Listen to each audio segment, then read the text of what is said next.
Whoa, buddy. Put that thing back in its holster. We haven't gone anywhere. I don't understand. Check out the MichaelDukesShow.com for information on how to get access to the podcast.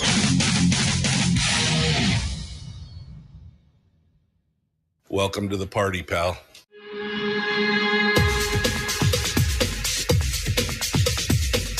The Michael Dukes Show. The greed and the entitlement is astounding to me. What more could you want from a low-budget radio program? This is a dumpster fire. That was just BS. It is time to get a new perspective. We know just what you need, and we've got just the cure. Open wide and prepare for a steaming hot cup of freedom. I just don't fathom it.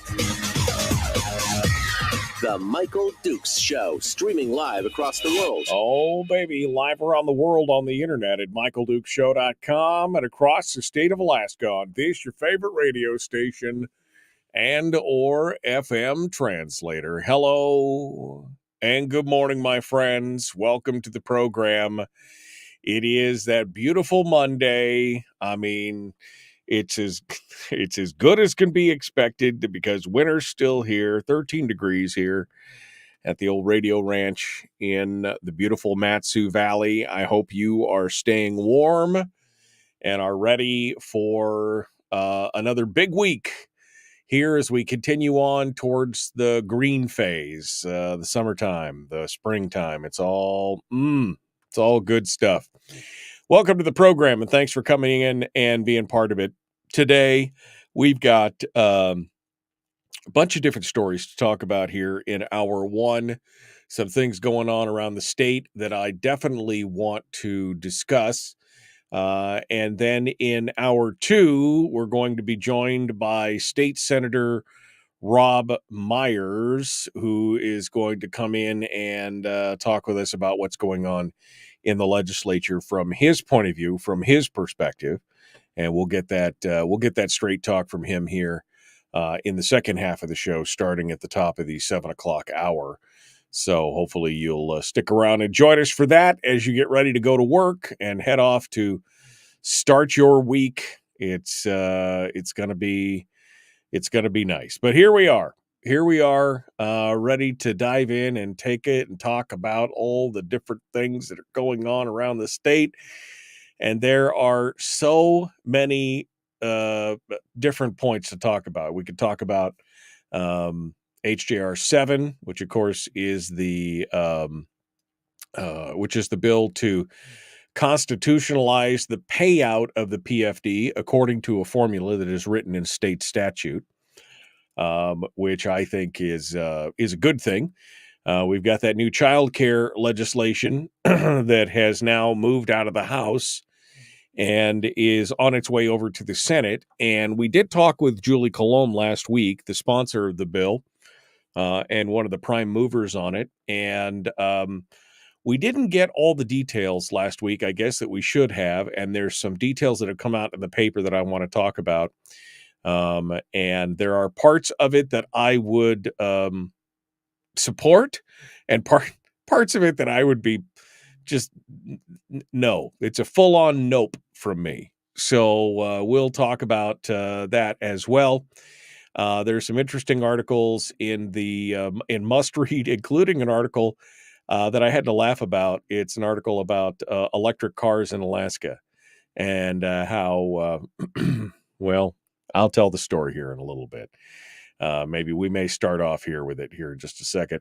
And then there is discussion on the governor's executive orders.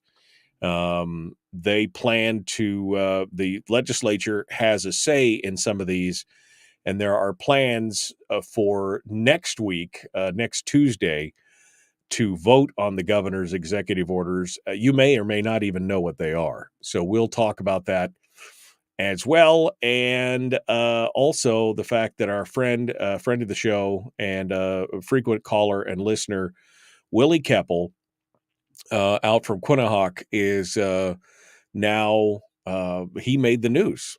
He's got a big push. He's been talking about the efforts and what's been going on with Senator Lyman Hoffman, And he's putting his money where his mouth is. He's going to try and do something about it. We'll see what happens with that. And we'll talk about that here later on in the program as well. So I hope you guys are all ready for just another beautiful day in paradise and ready to dive into this with both feet. Let's get things going on, shall we? Let's put all this.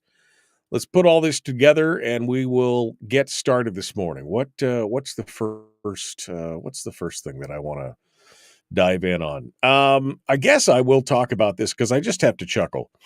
Look, I'm a huge fan of the work of Elon Musk, right? I mean, I think the guy is obviously he's a genius. I mean, I think that's undisputed. The guy is just super smart, serial entrepreneur. Parts of many, many different things, from starting off with PayPal and moving on to various other projects, including the Boring Company, Tesla, SpaceX, and now, of course, Twitter. He bought Twitter and has renamed it X, which I think everybody is still getting used to.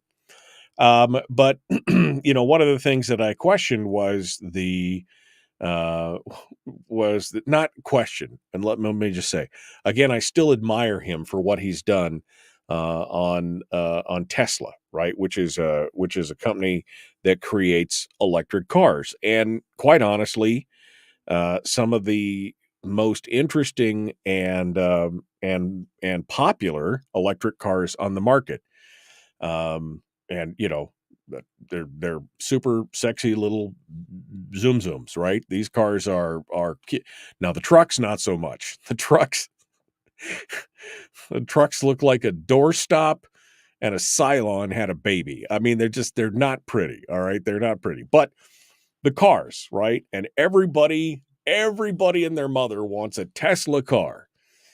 But having had a friend of mine who for years tinkered with electric cars, Michael Golub was a producer of my brief-lived television show. I had a television show that would come in, and they would shoot the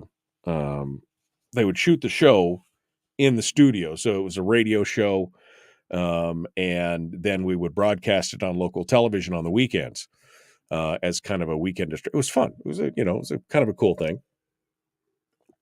And it was the brainchild of Michael Golub, who was a listener to the show, who was also an electrical engineer. And he had a lot of different passions. But for about a year and a half, we did that. Anyway, Michael was he's an interesting cat. And he was a guy that would really put his money where his mouth is. And he would take different vehicles. And specifically his favorite was Subarus. He would take Subarus and he would pull the engines out of them, and he would turn them into electric cars. He'd put a motor on each axle and then put a battery back in and he would basically rebuild a Subaru and turn it into an electric car. But I remember this discussions that he and I would have, that the problem, of course, with this is that first, you live in Fairbanks and it's super cold, super dark, and you're pretty much a long ways from anywhere. And the biggest challenge, he said many times, was, the distance that you had to go. That I think his cars were up to something like a 200-mile distance was about as far as he could get. And that was in ideal conditions. And of course, it had nothing, he had nothing to heat the vehicle. He was actually using, what do they call the little radiant heaters, like a little propane, kerosene radiant heater or whatever, to keep himself warm in his car, because he said that otherwise the heaters just drain the batteries. Anyway, long story short, there's some limitations to electric vehicles. And there's a great piece in Must Read Alaska. Suzanne Downing talks about talking to a tow truck driver named Scott Hockema, who owns Scott's Towing in Soldotna, and that they're offering a word of advice for those who are driving electric cars in the wintertime. Don't put your winter gear in the front luggage compartment. which is known as the frunk, apparently. The front trunk, the frunk. Don't put your winter gear up there because you could freeze to death. Scott tells a story of coming across a Tesla full of young adults shivering in the late night cold, wearing only their T-shirts. Their Tesla was inoperable along the shoulder of the road near Kosilov, and in the frigid nighttime temperatures, they couldn't get the frunk to open. The insurance company told them they were sending a tow truck in the morning, which, of course, obviously was unacceptable, so they called Scott's Towing, which is one of the few tow truck operators in the area that works night. He was able to get him warm and then lifted and hauled the car to a charging station in Soldotna, but there they found that the car was so dead that when they plugged in the 4-foot charging cord, the vehicle wouldn't even charge. And that's when Scott went from a ordinary to a pro tow truck driver. The vehicle had been towed so many times, the towing hook was broken. It's hard to get close to the tow truck, and you just can't back up to an electric car. You can't back it up, from anywhere. And so they said you have to use a jump box on 2 small wires in the bumper to open the hood to jump the 12-volt battery to get the big batteries to start charging. But the electric actuators were not working, so the hood wouldn't open. The actuators were actually frozen because you can't just have a regular wired hood latch. You've got to have electric actuators to pop that hood. You can't just, pull a wire and have it pop. So the owner had to get a technician to come down from Anchorage to Soldotna to get the hood open and jump the 12-volt battery just to get them so they could plug it in and Scott Hockman said the incident was a reminder that electric cars' batteries are not only drained by cold weather, but also by the amount of weight in the car, in this case, 4 people and luggage, which can make the battery life unpredictable. Having to heat the cabin of the vehicle also drains the battery. He pointed out that electric vehicles don't come with spare tires, and that since most everything can be run off an app is on a smartphone, you don't want your phone battery to die as you wait by the side of the road in the middle of Alaska. The group of Alaskans who were heading to Anchorage over the pass, who were coming up in the Tesla to begin with, were headed to Anchorage. And of course, there had been a winter advisory calling for 8 to 12 inches of snow. And they were actually lucky they broke down in Kosilov and not up in the pass somewhere. So anyway, it's just a war. As much as I love me some Elon Musk, this is a car for California or maybe some other place where it's not, frigid and cold and you don't have a charging station every 25 miles. But even then, I wonder at the sustainability of the sustainable car. You know what I mean? There's so many issues, but I had to chuckle when I read this. I'm glad that everybody's okay. I'm glad nobody was hurt, but it just reminds me every time somebody says, oh, well, gas cars will be a thing of the past and I'm like, well, not in Alaska. Not until they sort out not in Alaska. They're not going to be a thing of the past. I think the gas-powered vehicles are going to be here for a few more days to come, if nothing else, just because I could stay warm and I could open the hood without having to have, magical electric actuators. This is cracking up. All right, we got to go. The Michael Duke show. What really caught my attention, by the way, on this was the vehicle had been towed so many times that the towing hook was broken. That's the towing hook on the car. They have a special hook for it because you can't just pick them up from anywhere. It had been towed so many. That is not a good thing, right? All right, we got to go. The Michael Duke Show. Common sense, liberty-based, free thinking radio.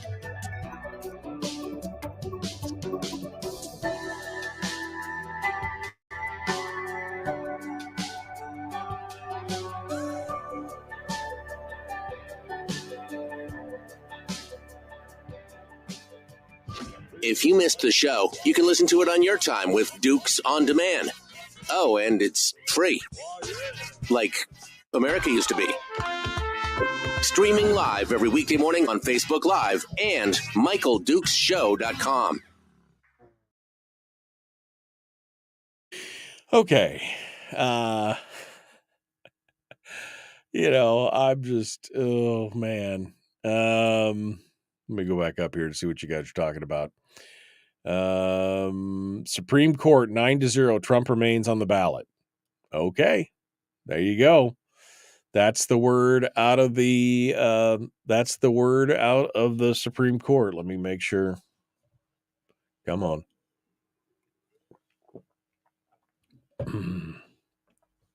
Supremes put Trump back on Colorado ballot. Supreme Court tossed out Colorado's court ruling that barred Donald Trump. Blah, blah, blah, blah, blah, blah, blah.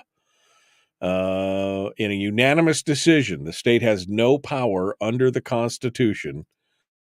No power under the Constitution to enforce a provision disqualifying people from federal office. So there you go. It's all done.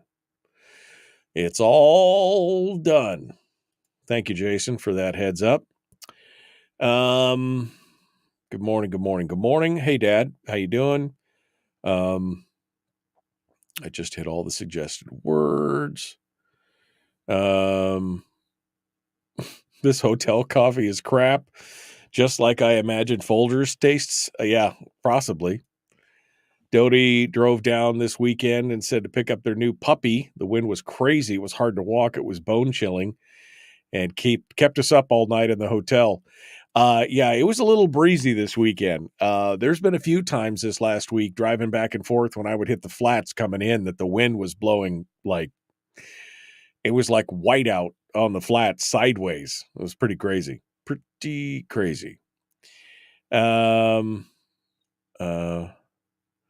Yeah, Kyle says fast, but I don't want one, talking about Teslas. But thanks for asking. I prefer big gas-guzzling powerhouses. Yeah, I'm with you on that. I mean, I think they're cool. They're cool. I've sat in one, and I had a friend that bought one and sat me in it and put me through all the paces and showed me all the cool gee-whiz stuff. And all I could think of was, well, yeah, but what if this doesn't work anymore? I'm just... sometimes it's just, if it ain't broke, don't fix it. Brian says, shoot, I am triggered. Speaking of which, thanks for the subliminal suggestions to watch the Rust trials. Way too much time spent. Isn't that fascinating? It really is, from a perspective, especially of firearms and everything else. It has been a fascinating thing to watch. Absolutely fascinating. The Rust trial is what I'm talking about. Jeannie says hydrogen cars are out. Electric is officially junk. So she's saying not hydrogen cars are out of the picture, but they are now released. Hydrogen cars are now available.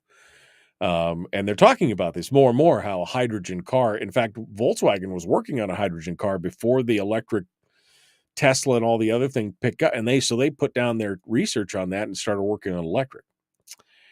How stupid were these kids wearing summer clothes? Well, they had winter clothes. They were just all in the trunk, and they expected to be able to have access to them. There were 4 people in the car. So I imagine, anyway, urban use only, says Brian. Yeah. Urban use only for those things, for the electric cars. Our electric grid won't support them. Hell, California's electric grid won't support them, Terry. What are you talking about? They want to go all electric by 2035, and they've got rolling blackouts just from the cars and the usage that they've got right now. I mean, that's, yeah. I couldn't afford the electric bill in Soldovia here for an EV. Yeah. Link on what? Trump ballot decision. Go to Drudge. Drudge has got it at the top. It's a Drudge headline. MSNBC has got it as well. Need a coal-fired car, says Kevin. Need a coal-fired car, but only clean coal. Somebody got chastised for saying that, although Alaska coal is cleaner than any other coal, so I guess officially you could say, All right. Let's get to it. Here we go. The Michael Duke Show. Common sense, liberty-based, free-thinking radio. Let's do this thing. The Michael Duke Show. Not your daddy. Wait, sorry. Not your daddy? Ooh, not your daddy's talk radio. Huh. Whew. I was scared for a second. Thought we were going down. Here's Michael Dukes and the show.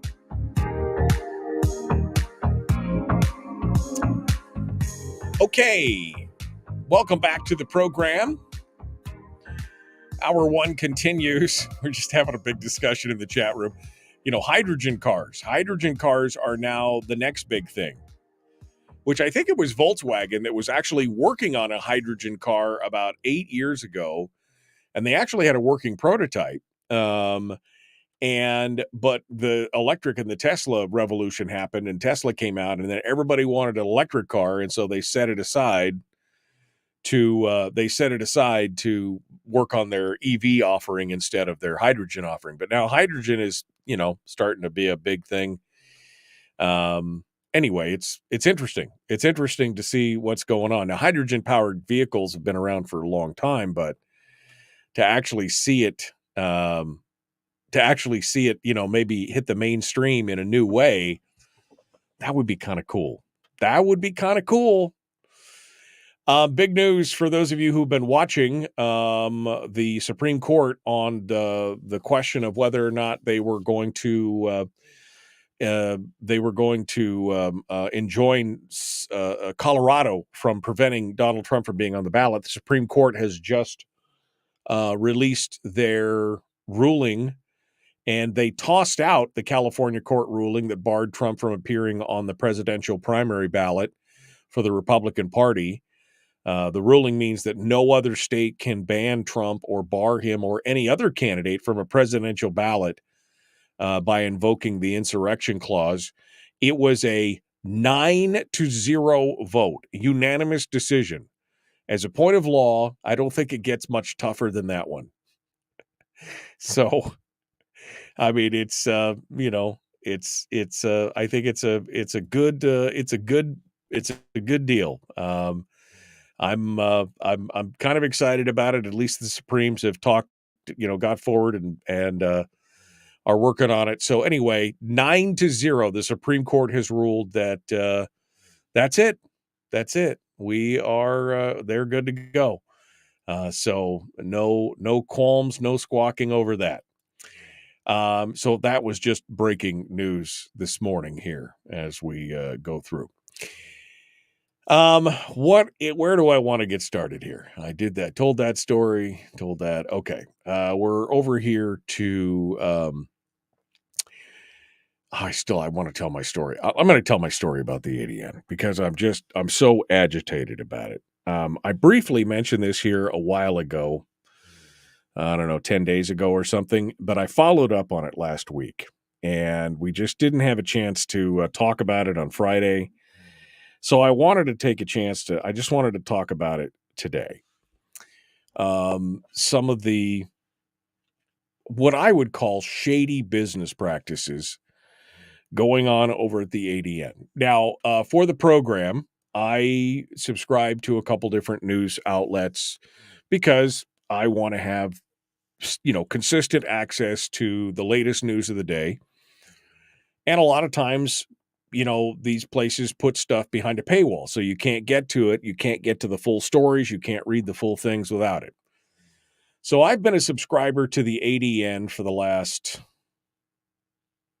6 years, 5 years, 6 years, something like that. And I just realized something. You ever have that sinking feeling like you should have done something and you didn't do it? Okay. I just remember something I should have done and I didn't. Anyway, I've been a subscriber to the ADN for the last 6 years. And, I'm fine. It's $100, $108 a year or something. So $2 a week, I get unlimited, unfettered access to the website, right? Website only. So I noticed here, recently that I got my renewal, and I was reconciling something with my books and my bank, and I noticed that the renewal was $215 or something like that, over $200 for the renewal on the ADN. And I was like, what? So finally got around, because it took a few days, because they're only open from till 4:00. Anyway, whatever. I finally got a hold of them last week. And so I call him, and I'm talking to somebody, a live person in the subscriber services office.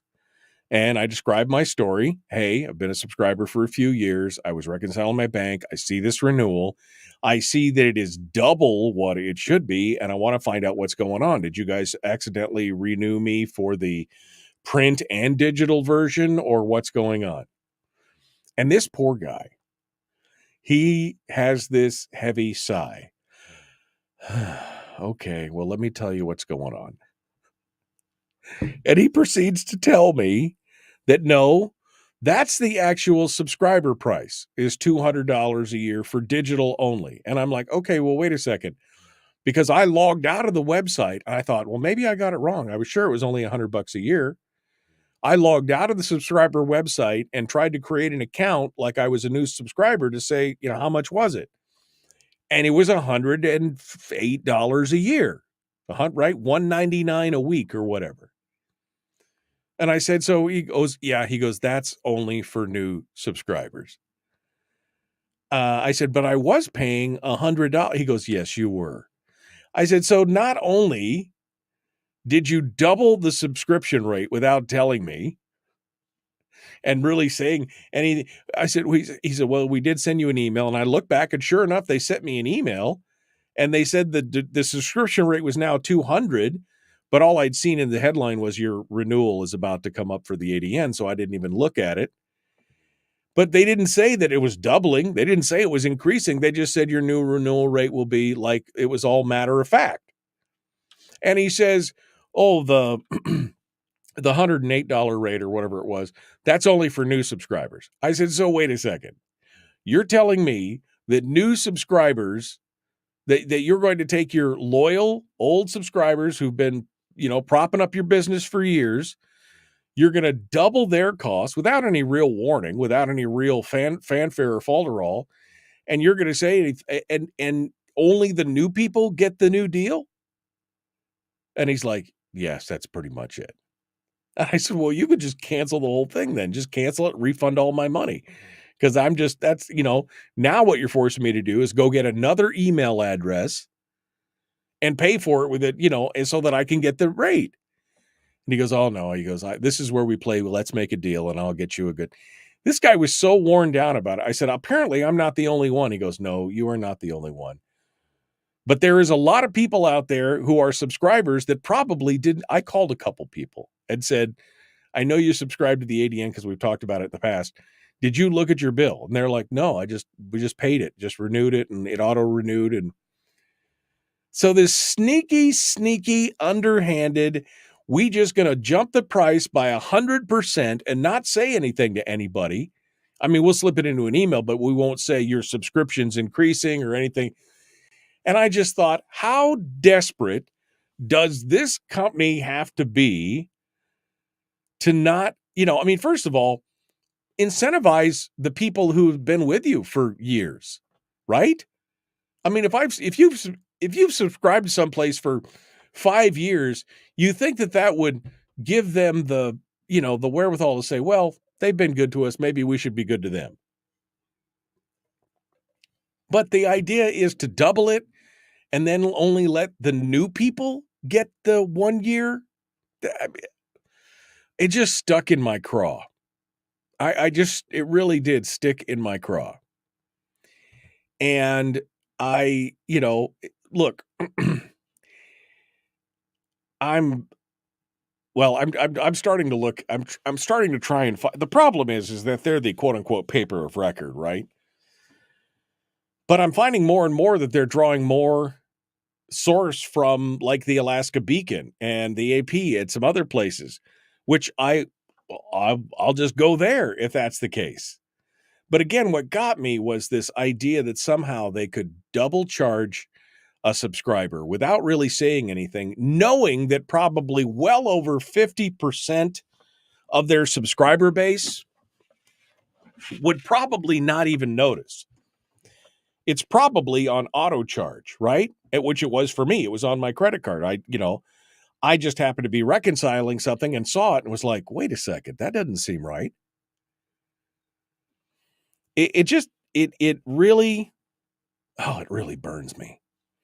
It just really, really burns me that is, as a person who works with the public, who works, with businesses, I would never, ever just automatically take a client, double their cost for what they were receiving, and auto charge their credit card without actually having an explicit conversation of some kind with them. And yeah, what about incentivizing loyalty? Why would that paper has been just on the downhill slide ever since Rogoff took over. And I don't think it's gotten any better. I had a little bit higher hopes when the Binkley family bought it. Not extraordinarily high hopes, but I thought it would be a little bit more balanced. But no, it's absolutely insane. Those kind of business practices are no bueno, as far as I'm concerned. So, very agitated. I was heated. I was heated that afternoon. And this poor guy, like I said, the first thing he did was just like this heavy sigh that came all the way from freaking, Albuquerque. He knew exactly what I was going to, and he knew I was going to get upset about it. Because apparently he'd already been dealing with it. Now, the long and the short of it is that I beat him back down to $100. I didn't have to cancel my account, and I kept my own thing. But I'm already looking for new alternatives. But, who in their right mind does that as a business practice? Cindy says they're following what many streaming channels have already do. Well, at least with the streaming channels, they tell me they're about to skewer me, right? They'll at least put a thing out and say, oh, by the way, we're about to double our rate. We're about to call, they already know. And, like I said, they're just counting on the fact that probably 50% or more of the people will never bother to look at that renewal charge. They'll just pay their credit card bill like they do every month, and they'll never think twice about it. Never think twice. So anyway, we really, really need an alternative in this state to, the ADN. Maybe it is the Alaska Beacon. I don't know. But it's a pretty poor way to run a railroad in that regard and to treat. So if you are a subscriber, and I'm sure that many of you are not, but if you are, you may want to check your charges and call up and complain, and maybe that will stop what's going on. And yeah, I don't subscribe to the Fairbanks Daily News Miner because I don't know how much it is a year, but it's a big deal. It's a big deal. It's a lot more. It's pretty significant. All right. I guess we got to go. That was it. That was a whole, that was a whole segment. I wanted to get that off my chest. I know one of the guys that I talked to when I was calling around asking, have you seen your bill? And they said, well, I probably wouldn't even have noticed or said, it's only $100. And I'm like, yeah, I understand. It's only $100. But one, it was a doubling of the rate. And two, to me, $100 still is money. It's still real money. Maybe to you, $100 doesn't mean anything, but to me, that's, one more thing that I can buy for the show to make the show better that I didn't have to spend on expenses. But anyway, it's just one of those things. All right, we got to go. We're going to be back here in just a moment. What are we going to talk about? I think we're going to talk a little bit about, we should talk about this Lyman Hoffman thing, I guess. All right, we're going to get back. The Michael Duke Show, common sense, liberty-based, free thinking radio.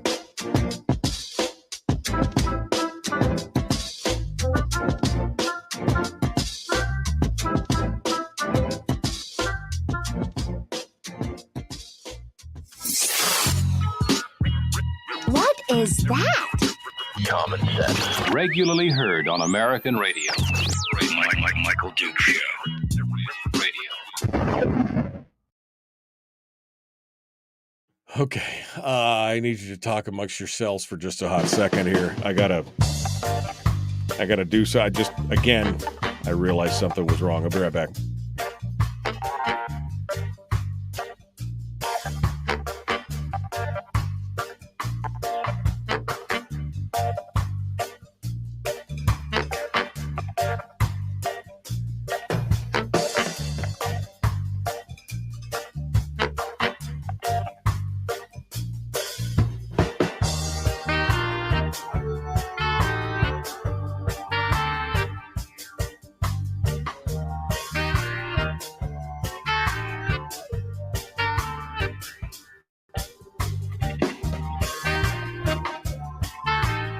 Okay. All right. Sorry about that. I screwed something up there. Okay. Went back over here. Loyalty. Yeah, that's the question. I canceled ADN 20 years ago before it was cool. Yeah, I mean, I never subscribed to that rag. I can understand why a talk show host would, though. I mean, yeah, that's exactly it. It's not like if I wasn't doing a talk radio show that I would feel obligated to subscribe to, It's one of the reasons why I don't subscribe to things like the Wall Street Journal or some of these other ones that have got a lot of great information, because I don't handle national politics anymore. So why would I do that? Think poor, be poor, says Harold. He didn't like that I was talking about something that was only over a measly $100. Okay, well, there you go. That's why you keep coming.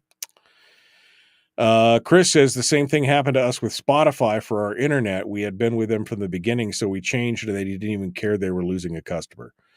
Most of these big conglomerations could give two poops less about, yeah. It's not just the ADN that seeks in additional charges. No. I mean, that's Kevin says, I think all mainstream newspapers in Alaska are tone deaf. I think the Fairbanks Daily News Miner is $400 a year. I don't know how much is the Daily News Miner?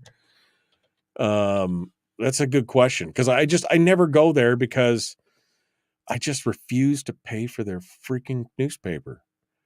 Access to the newsminer.com. Oh, dude, it's $18 a month. Yeah, it's $280 a year or $300 a year. That's oof. I mean, $17.50 per month to go to the ADN. That's not. Oh man. All right, that was a rant segment. Let's go glue ourselves to the pavement in front of the ADN. I just, it's out of my system now. I feel better, So it's there you go. All right. ADN is in all or most of state offices, says Sharon. That's true.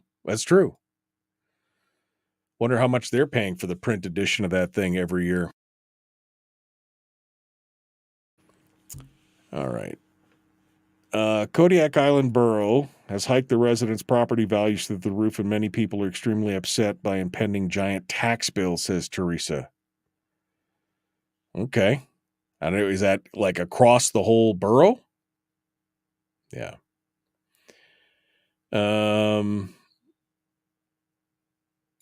My family used to subscribe to the Fairbanks Daily News Miner because our school-age kids enjoyed reading the paper. I love that they're interested in current events, and we don't subscribe to anything else unless you count Netflix. I have, however, noticed the price of the Miner going up and wondering if it's worth the money paid for something where we're being lied to in the political realm or otherwise. Well, yeah. I mean, that's you're right. You are right. That's a good question. That is a good question. $150 a month, $150 a year for the ADN. I did my math wrong. $150 a year. Blocked on their Facebook site as well. Guess they don't like my commentary. Harold says he's been blocked from the ADN for 10 years. I don't understand why, Harold. Why would you be blocked from the ADN? I mean, you're always such a source of kindness and joy and a ray of sunshine. Why would you be blocked from the ADN?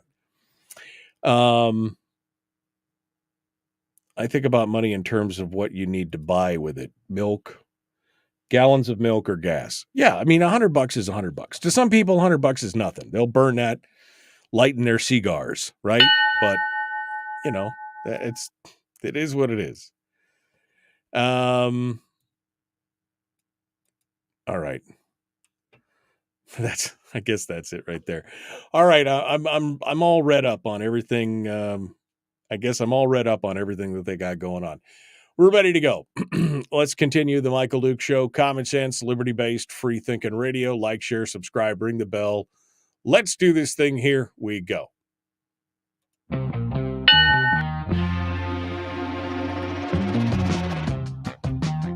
The Michael Duke Show. Seriously humorous with a pinch of intellect. Sorry. That is humorous. Here's Michael Dukes. Yeah, baby. That's where we're at. We're doing our thing. We're ready to go. Hour 2 continues. The Michael Duke Show. Common sense, liberty-based, free-thinking radio. Just reading some of the comments in the chat room. Yeah, I had no idea the Fairbanks Daily News Miner is like 50% more than the ADN. They're charging like $18 a month for that one. So just, whatever you need to do. All right, what were we talking about? Oh, we were talking about Willie Keppel. Willie Keppel out in Quinnipiac. For those of you who don't know, Willie has been a frequent caller on the program. He has also put his money where his mouth is. He's been talking about Lyman Hoffman for a long time, and the fact that Lyman Hoffman is not really living in Bethel, but instead living in Anchorage, but supposedly representing Bethel. And there's a lot of questions there. But he finally apparently is putting together a petition to do it. And Must Read Alaska picked up the story. And said on any given weekend all year long, Lyman Hoffman can be seen filling up his cart at the Diamond Boulevard Costco in Anchorage. He's known to spend most of his time in Anchorage, even though he represents Senate District S, the Bethel to Adak area. That's something that's irked fur trapper Willie Keppel in Quinnipiac. Keppel has lived in rural Alaska for 40 years and is often heard on KRUP Radio out of Dillingham and KEDI Radio out of Bethel during the morning talk show hosted by Stevie Ray. Keppel wants to start a recall petition to get rid of Hoffman in western Alaska. However, he said he has a challenge on his hands. Senate seat S is huge with a coastline that stretches from the Yukon River to the tip of the Aleutian Islands of Adak and back to the western part of Cook Inlet.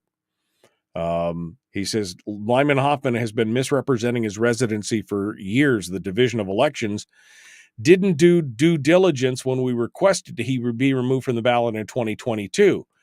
But, he said, with the new Division of Elections direction, he's hoping he can get access to cell phone location records, credit card spending locations, and Alaska Airline mileage records. That's a big ask, but it's possible. Keppel says that the U.S. Census uses intent as a qualifying factor. He said, we're calling malarkey on that. He pointed out that for Anchorage homeless people, the census rules that their residence is where they lay their heads most commonly. Hoffman, Keppel has reminded radio listeners often, lays his head on a pillow in a home on Snowline Drive in the Anchorage hillside. He says he has a place in Bethel, but he says he uses it as a fish camp. Lyman never shows up until the king salmon show up in June, says Keppel. So he says he's trying to get 744 signatures from the district to see if he can get him, what's going on. So he said if you live in between the Yukon River and the tip of the Aleutian Islands and are a registered voter of Senate District S, He's asking for DMs or for emails, williekeppel37@gmail.com. He said the corruption has got to end.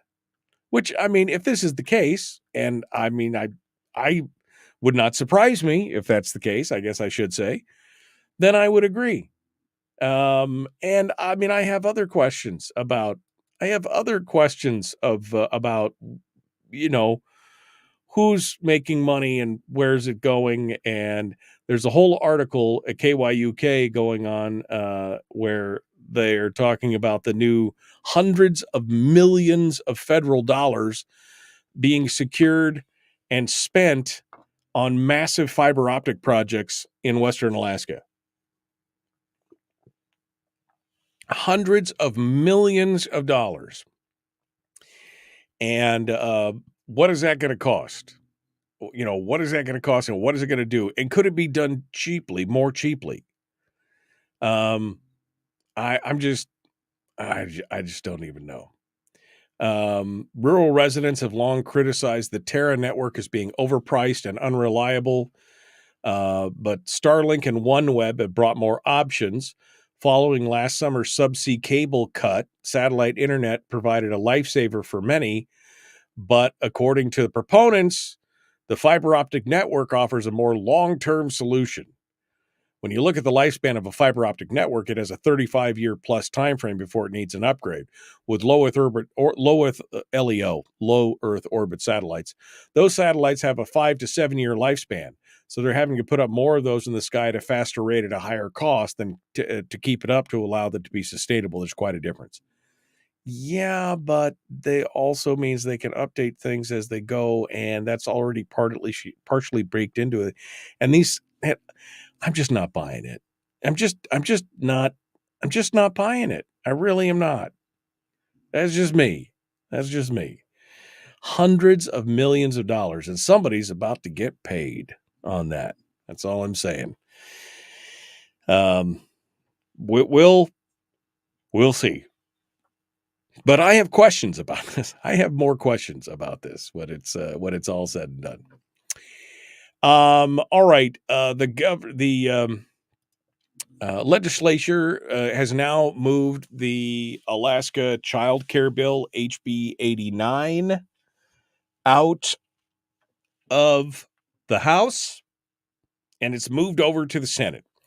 Now, we talked a little bit with Julie Colum about this bill last week because I think she was a little upset that I took some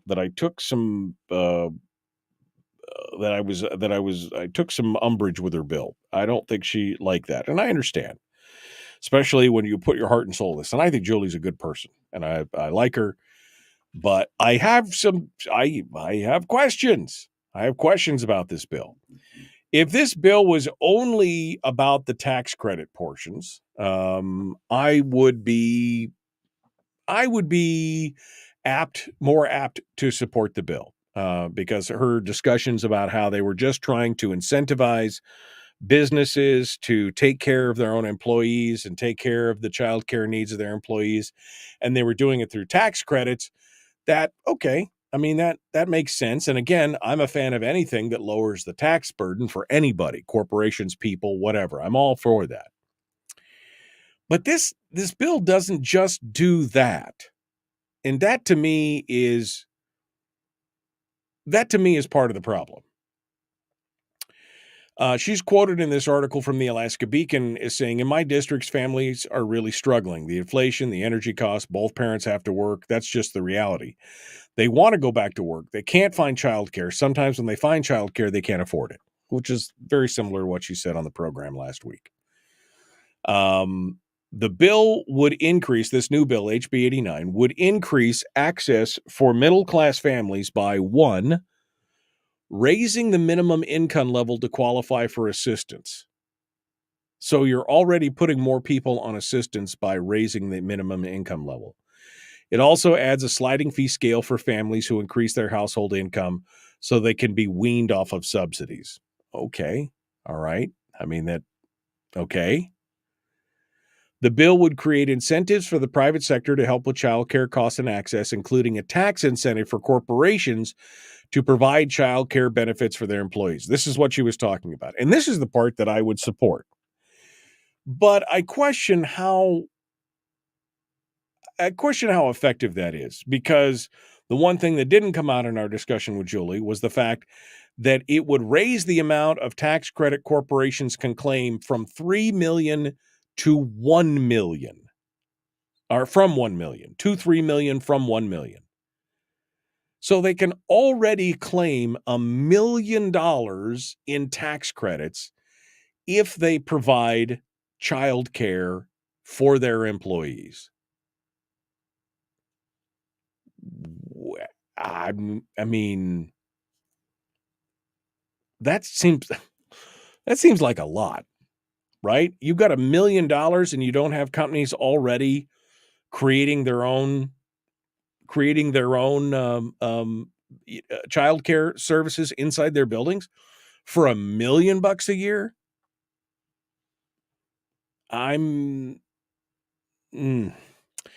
The article goes on to talk about how much child care can be. Alaska families shoulder the burden of child care and early education costs, that's what you do. I love how they phrase it. Alaska families shoulder the burden of child care and early education costs. Well, of course they do. That's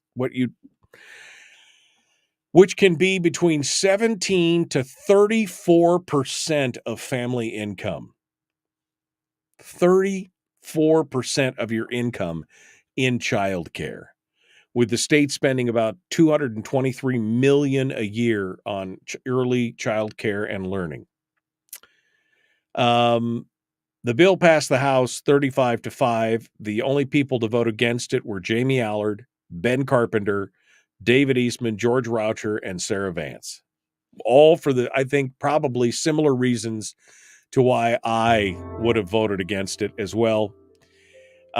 This is a deeper question. And again, I admire Julie, and I think, she's trying to do the best here, but man, I got some questions about this bill. I really do, especially about lowering the thresholds and the incentives for, to get more people involved in that child care, where it would increase the maximum income level to qualify for assistance.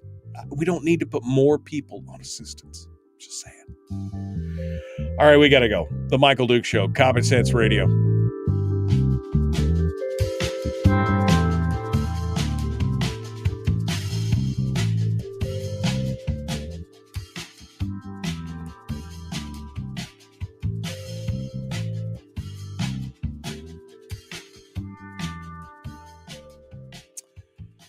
Okay. All righty. I mean, the way she was describing it when she was talking about it here on the program is, she didn't mention lowering the income threshold or raising the income threshold to add more people to the rolls. She only focused on the tax credit component, which was great, but I didn't realize that there was already a tax credit component at that point. I mean, there's a tax credit corporation. They can claim up to $1 million per corporation. They can claim $1 million in incentives to provide child care benefits to their employees, and they're not apparently making use of it. So we'll give them even more. I mean, if they're not moving at $1 million,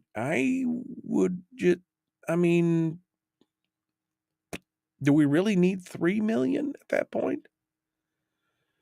And does that balance out the effect of the fact that they're going to increase the income level to qualify for assistance? Does that balance it out?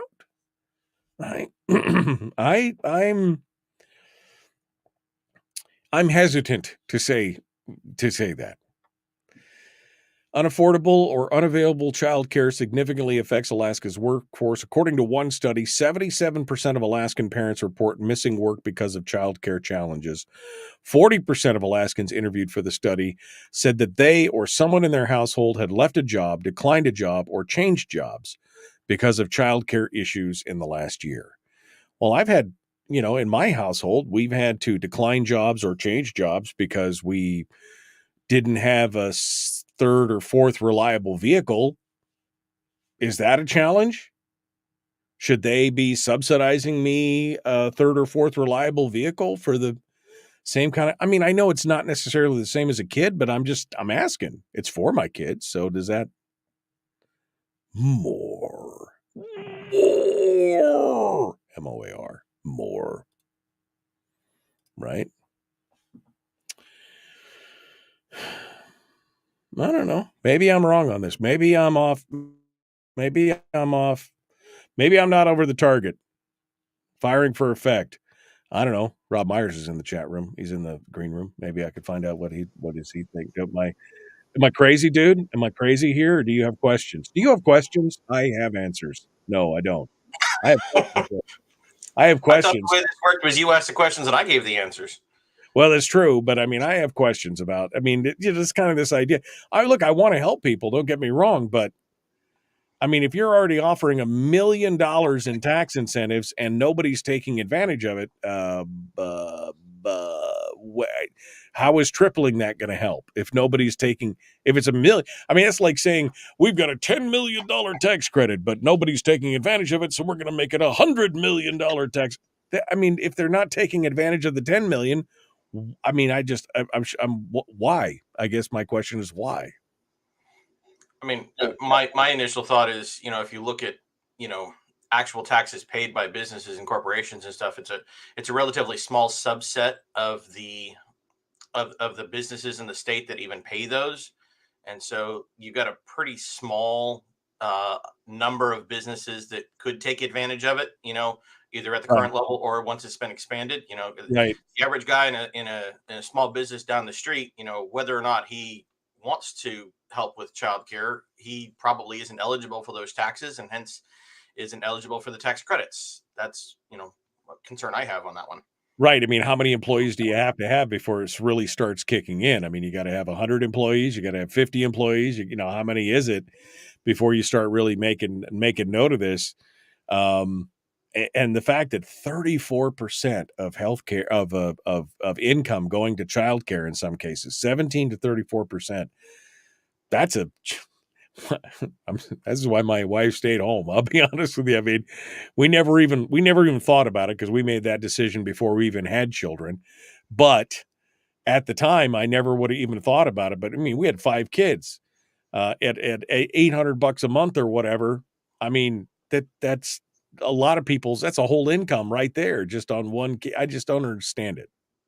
Yeah, no. My wife and I had a similar conversation fairly early on in our marriage about, whether or not it was worth it for both of us to work. And, once we had kids, and we realized pretty quick that no, not really. So it makes more sense to have me go out and go do my job, which, if I wasn't getting paid in the legislature here, I'd still be making 6 figures driving a truck.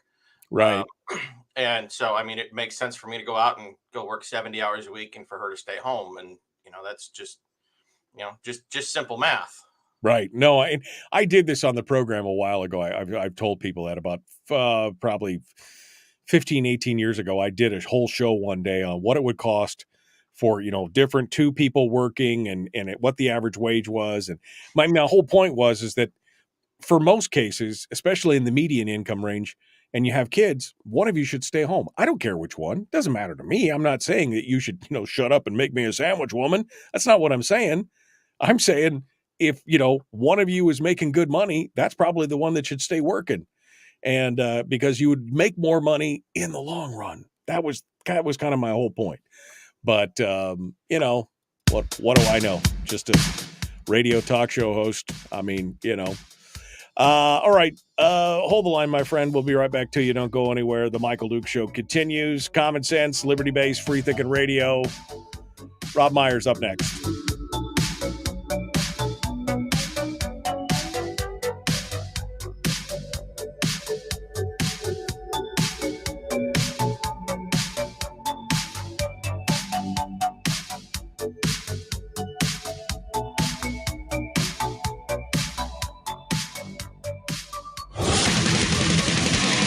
Whoa, buddy, put that thing back in its holster. We haven't gone anywhere.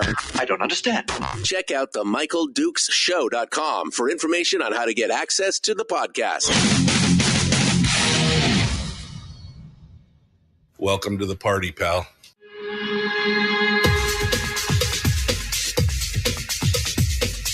The Michael Dukes Show. The greed and the entitlement is astounding to me. What more could you want from a low-budget radio program? This is a dumpster fire. That was just BS. It is time to get a new perspective. We know just what you need, and we've got just the cure. Open wide and prepare for a steaming hot cup of freedom. I just don't fathom it. The Michael Dukes Show, streaming live across the world.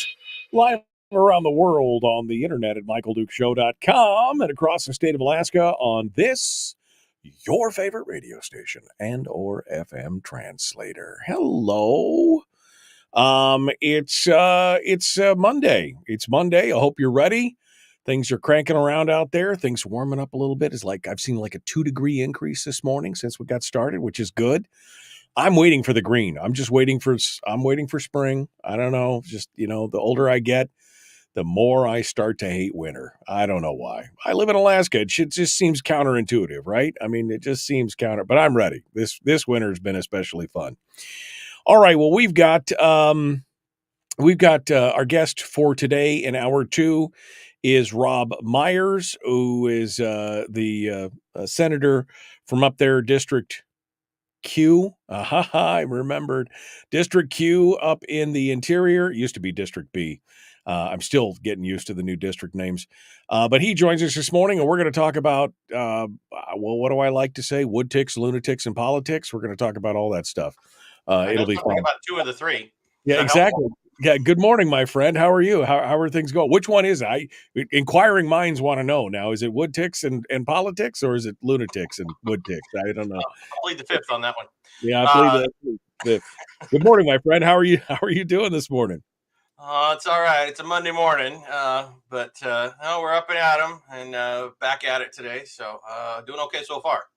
Up and early. I know Mondays are always the hardest because I never want to go to bed on Sundays. That's my problem. I look at my wife and I go, I've got to go to bed, but we'll hang out for just a little bit more. And an hour later, it's like, I got to go to bed. Okay. Anyway, it's definitely the Mondays are the hardest for sure. All right, Robb. Well, we were just talking about this childcare bill, which is now coming to you guys. And it's passed the House 35-5. And I look at the people who voted against it, and I understand why they did, because I have some hesitancy. You and I have had extensive conversations in the past, specifically about the dependency state here in the state of Alaska, how we've created a dependency state, not just on the social safety net side, the welfare side, but also on the corporate side. And how that has led to things like the divorcing of the public and private economies and other things.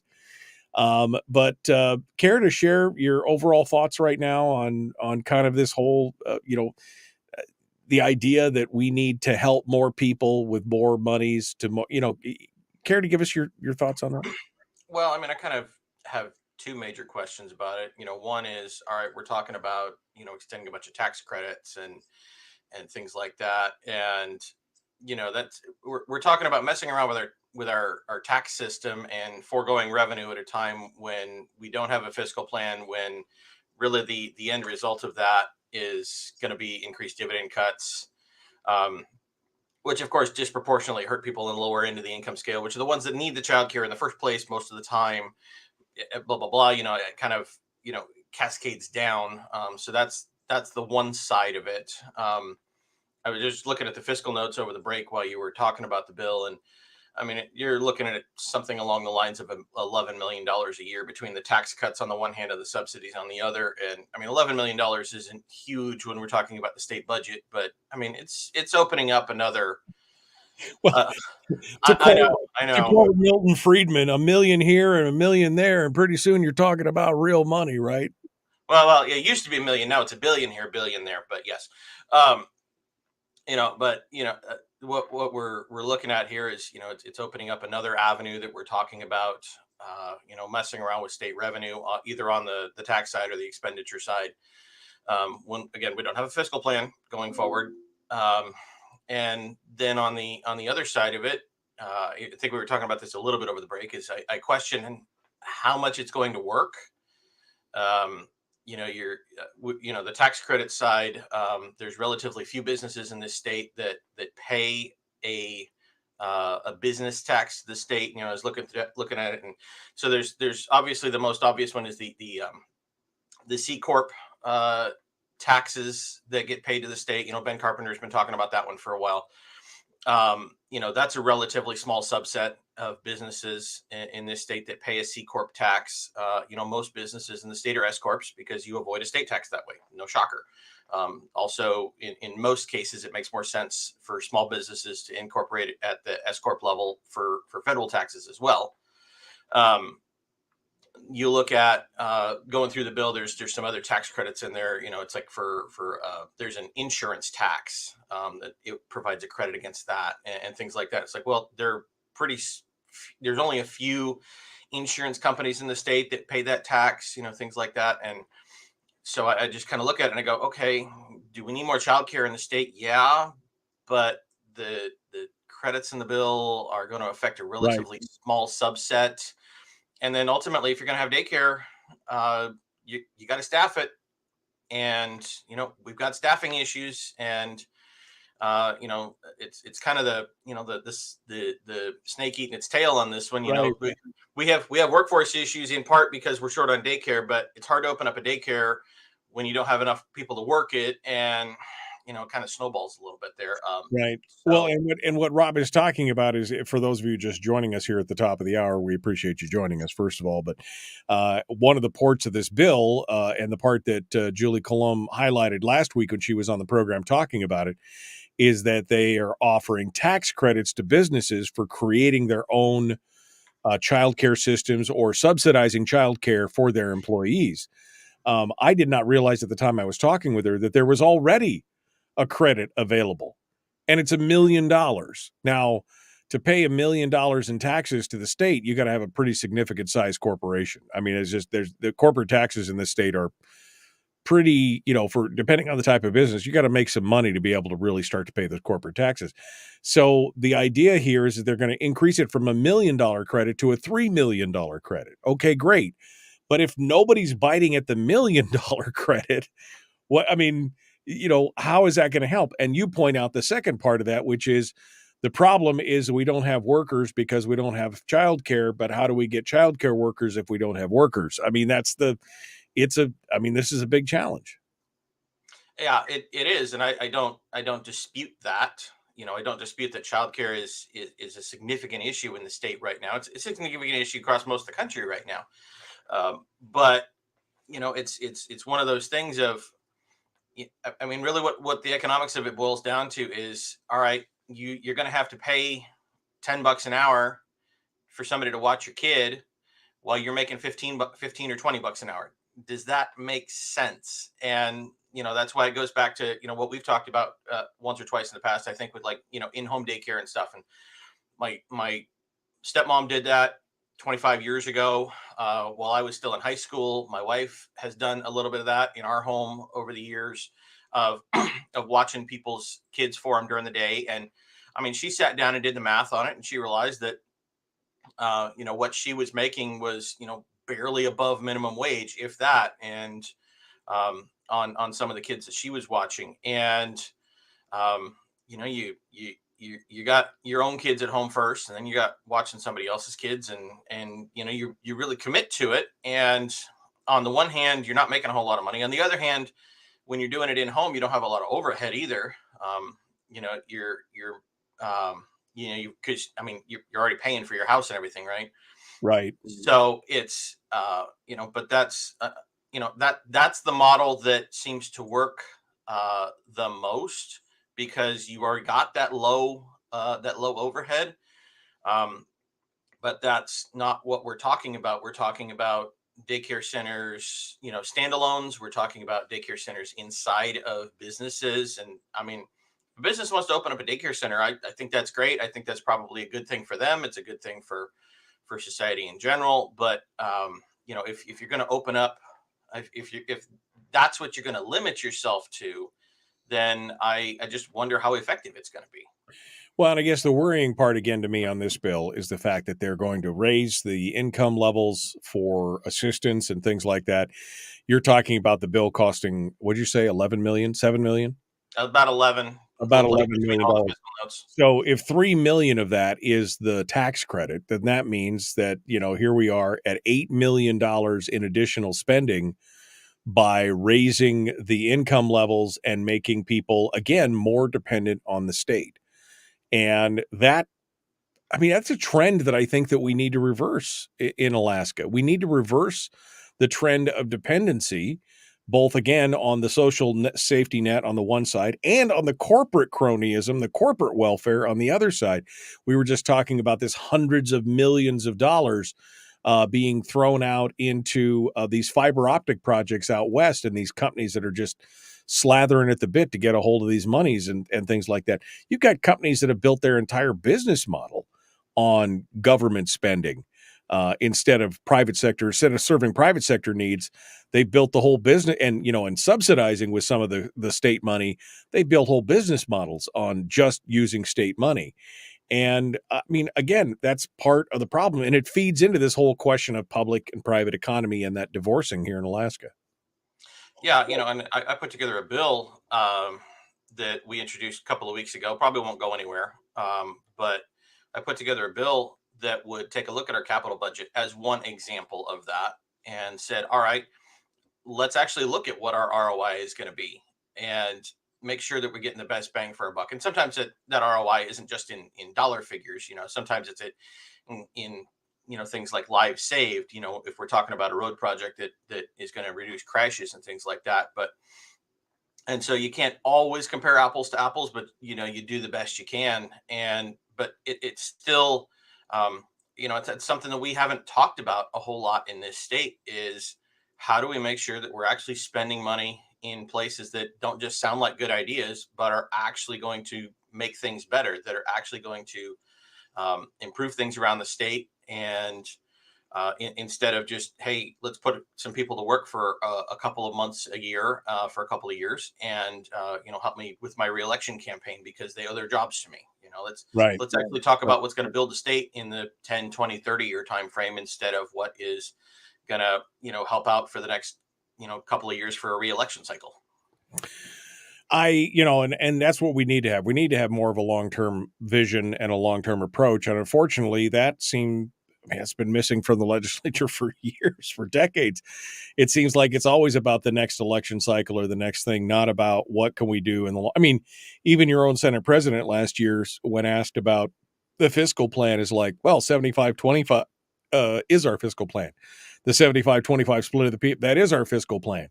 But again, even the OMB's numbers shows that within 24 to 36 months, that plan is now shot again because all that money is consumed. You'll have to consume all that and more. No, there was a hearing in Senate Finance, and I think you and I were talking about it a little bit over the weekend that, Senate Finance says, by the end of next fiscal year, that 75-25 is shot and the surplus is gone. And, by 26, we're going to have to take an additional chunk out of the PFD in order to keep paying the state's bills because the spending keeps going up. We don't have a spending cap. We don't have any significant pushback on spending and, from the populace. And, we're headed down the road of, what I've been telling people is we're looking at PFD being gone in give or take about 2028. And then probably taxes a couple of years after that. So, that's, if we don't fix that, then in my mind, not a whole lot else matters because that's just more stuff that's going to chase people out of this state. Robb Myers is our guest, state senator. We're coming up on the break, so we should do that. We'll continue our conversations here in a minute, plus talk about any bills that Robb's got up that he wants to talk about. We'll see what we can come up and See what we can come up and find. The Michael Duke Show continues. It is your home for common sense, liberty-based, free-thinking radio. We'll return in a moment with Robb Myers right after this.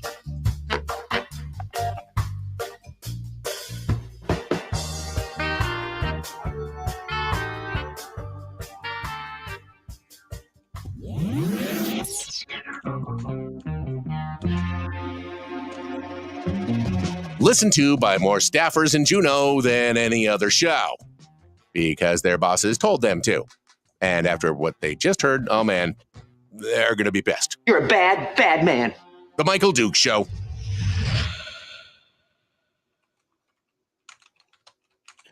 Okay. Robb Myers is our guest, and we are continuing on here. Wow. There's some supreme clowning going on in the chat room this morning. Okay. This is, speaking of clowns, Robb is one of the best read people in the Juneau Clown Posse. Trademark. That's a Brian's trademark, that thing. I'm trying to decide if that was a compliment or an insult.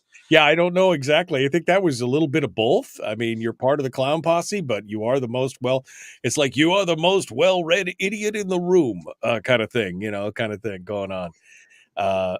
So it's interesting. It's interesting stuff. So Robb, give us the skinny. What's happening? Give us some behind the scenes dirt here. What's going on? Anything? What should we talk about in the next segment? And we could finish up kind of with this discussion on private versus public, but we always seem to come back to that. What's on your mind? What do you think of today? Well, it depends if you want to talk about what I'm doing or what the Senate's doing. The Senate's kind of quiet, actually. Yeah. Well, maybe we could do that first and then run on to what you're doing, just kind of get a feel for it. But yeah, I mean, by the way, I guess my first question should be, and we probably should wait for the radio for this, but did we ever get the updated fiscal note on the defined benefits bill? I mean, I have not seen it yet. Now, I will say that if there's going to be one, it would get released if it has come out. Which I was told it was supposed to be out probably about this time, but you know what? Let me look it up real quick.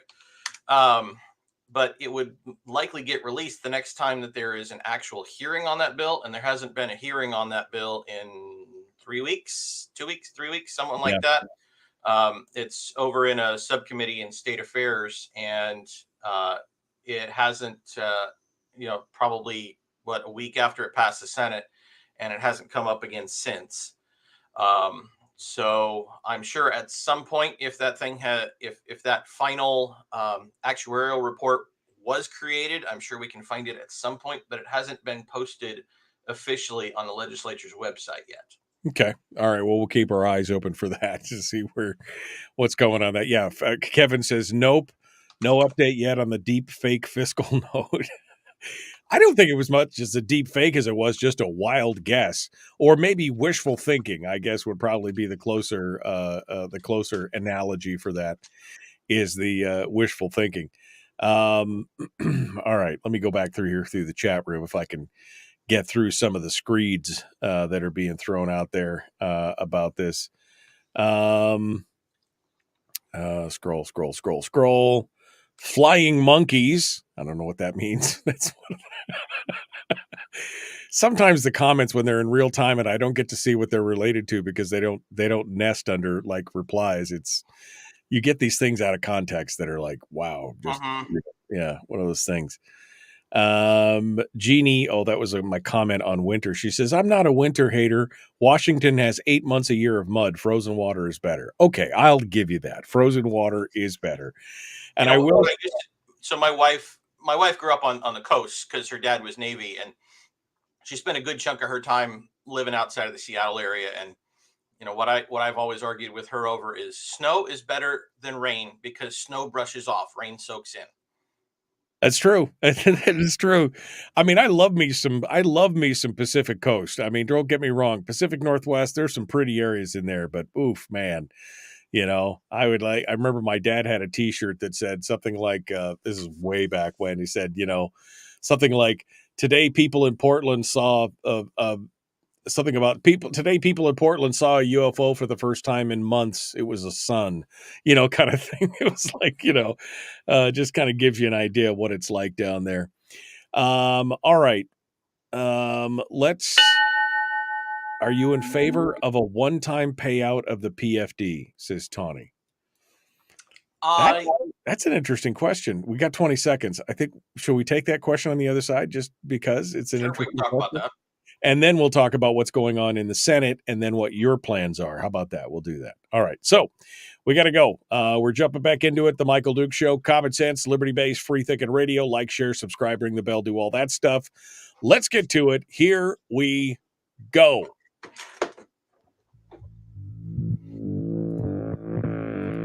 Public enema number one. Oh, wait, sorry. Public enemy number one, which makes more sense. On the other hand, he's a little bit of a pain in the Michael Duke Show. What? That's just... Anyway, welcome back to the program. Thanks for coming in and joining us. We are joined by Robb Myers, who is a senator from District Q up in the interior. And we want to talk with him about what's going on in the Senate and what his plans are and some of the other things, SB 227 and 157 and 158 and all these other different things that we need to talk about. But somebody did ask an interesting question in the chat room, which comes up from time to time. And that question was from Tawny, and she asks, Robb, are you in favor of a one-time payout of the PFD? Now, for background, for folks who didn't know, this has actually been proposed in the past. I don't remember which legislator it was, but he was advocating for it at one time. This is 20 years ago, probably. Didn't Jim Holm have a bill on that years back? I think Jim talked about it. I know Jim listens to the program occasionally, so maybe he can sound off. I know it was during his era. I don't think it was Jim, though. I think it was an Anchorage legislator. Anyway, they advocated for a $50,000 one-time payout to every PFD recipient. And that they would take, and that would cash out, I think, half the fund at that time. The rest of it would stay there for government to do their thing. But it would have been $50,000 a year or for one time. And I thought, at the time I had 5 kids, and I was like, yeah, I could put that money to work and make some money, and I could generate $15,000 a year just in returns on, $250,000, $300,000. I should be able to generate $10,000, $15,000 a year. So sure, give me the payout. We'll do that from now on. What are your thoughts on a one-time payout of the PFD and taking that off the table? I'm not generally a fan of the concept. There's little tweaks that they've done here and there that, the tweaks I can sometimes be in favor of. Like the governor came out with a bill a couple of years ago that in lieu of your PFD, you could get a voucher from the state for getting some land. I kind of like that concept because, getting more land out into the public ownership in general is a good thing. Helps build the tax base, build the economy, things like that. But in general, the payout, I'm not a fan of for a couple of reasons. One is, probably the biggest one, is that, what you and I have been talking about and what I've been talking about with a lot of other people for a while now is that the issue is not just about getting the check from the state, because that's really what the payout is designed to deal with, is getting the check. My concern is, again, if you end that relationship that the people have with the permanent fund and through the dividend, then you turn that fund over to the government, and the government again can fund whatever it wants. It doesn't have to be accountable to the people for it anymore. And you give them an incentive to grow the public economy, shrink the private economy, and it's just kind of a nicer way, a more politically palatable way of getting into the same thing. And so that really worries me. I'm sure for a few people that they would look at that and they would say, oh yeah, I'll take a payout. That's great for me in the short term, but I think it's going to really harm the state in the long term. I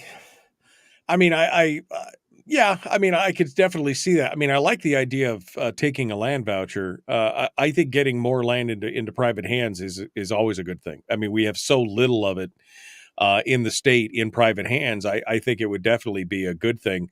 But I don't know if I'm opposed to the idea of a full pay, because again, I think that I know better than anybody else how to spend my money. And like I said, if I had 4 or 5 kids, or, you talk about if it was a $50,000 payout and you get a couple $300,000, you should be able to generate a pretty decent return if you're smart with it. I mean, sure, you could just go blow it on hookers and blow, but I mean, that doesn't make much sense in the long run. Some people are going to do what some people are going to do, but I could do something where it would generate money, or invest it in a business, or et cetera, et cetera. I'm kind of torn on that idea, but again, that's all fantasy. And it was Jerry Mackey, the Mackey plan. Thank you for coming up, for throwing that out there. Mike Kronk's in the chat room. All right. Well, let's talk a little bit about, Rob, what the Senate is doing right now. You said during the break, you said it's a little quiet in the Senate right now. So what exactly is happening and what's going on? So you kind of got two things that are taking up the attention of the Senate right now, and a lot of it is kind of behind closed doors, really. So on the one hand, you've got the executive orders, the dozen or so executive orders the governor put out at the beginning of the session. And I think you've talked about them a little bit over the last couple of weeks. There's a clock on that. If the legislature wants to stop those from going into effect, we have to take action by, I believe it's the 15th of this month. So we've got about a week and a half here. The way that works is if it's disapproved by a majority of the legislature as a whole in joint session, so not a majority of each body. So the Senate generated some concurrent resolutions to stop each of those executive orders. You got to do, one resolution for each order. And the way that works is it goes through a committee, then it goes over to the same committee in the House, and then it gets passed to the bodies meeting jointly as a whole. Almost all of those resolutions have already got passed out of the Senate a week and a half, 2 weeks ago. They're over in the House. A lot of them are getting hearings this week. So most of the action's over in the House right now on those. And so it's kind of a wait and see. That's part of the reason it's kind of quiet. The other reason it's kind of quiet is because we're talking about the education bill. The governor put out that statement, what was that, Tuesday last week, where he said, all right, you want me to pass this BSA increase and the other stuff in that bill, then you need to send me another bill that's got the things that he wants, the teacher bonuses, the change in charter school authorizers, one or two other things. And so people are talking about that. I was supposed to have a hearing on a bill this afternoon in Senate Education, and that got canceled. I got told late last week because the Education Committee and some other folks are sitting down trying to figure out what they're going to do with what the governor is talking about. Right. Because the governor didn't say he was going to veto the bill. I thought this was an interesting distinction. Not outright, Yeah, that he was not going to veto the bill. And what it looked like was, if he got another bill that had all the things in it, it looked like he might, in fact, pass both of them, which is interesting because the first bill is $300 million to begin with, 290 something like that $1 million, and now he would want even more. So while I applaud him for holding up on things that not getting the things that he wanted, this may end up costing us more in the long run. Is there any movement on any new bill or anything that would fix what the governor's looking for? I don't know. All I know is that there is talking going on behind the scenes, but I don't know what the substance of that is. All I will say is that it is clear that the governor has gotten their attention. They're not just blowing him off, but beyond that, the directions that people are going, whether or not I think this is going to be fruitful in the long run, I don't know. It's, again, super minority. I am very much excluded from what is going on here. Well, we've only got 10 days, right? The 14th is in 10 days. And so they've got to figure something out. I mean, they would really have to fast track a bill to get something in there before that time to make sure that he signs it. Hey, when the legislature wants to do something, that is possible, because you remember back in 2020 when the world was on fire, that end of the year COVID bill, they went from introduction to passage in, I think, about a week and a half. Yeah. And we don't even have to start at introduction. There are a couple of bills that have already passed one body that you could easily shove something into in the other body and move on from there. So if the legislature really wanted to, if they come out with a deal, they could have that thing passed in 3 or 4 days. Right. Yeah. They could Christmas tree something else up and make it happen right away. Mm-hmm. All right. So nothing else really happening. The defined benefits bill is out. The education bill is passed, and so now there's really just kind of nothing. And so is it like everybody's holding their collective breath, or is anything moving? There's still a few things moving. Looking at what we've got on the calendar for today in the Senate, we've got 2 bills up on the floor. One has to do with mental health education in schools.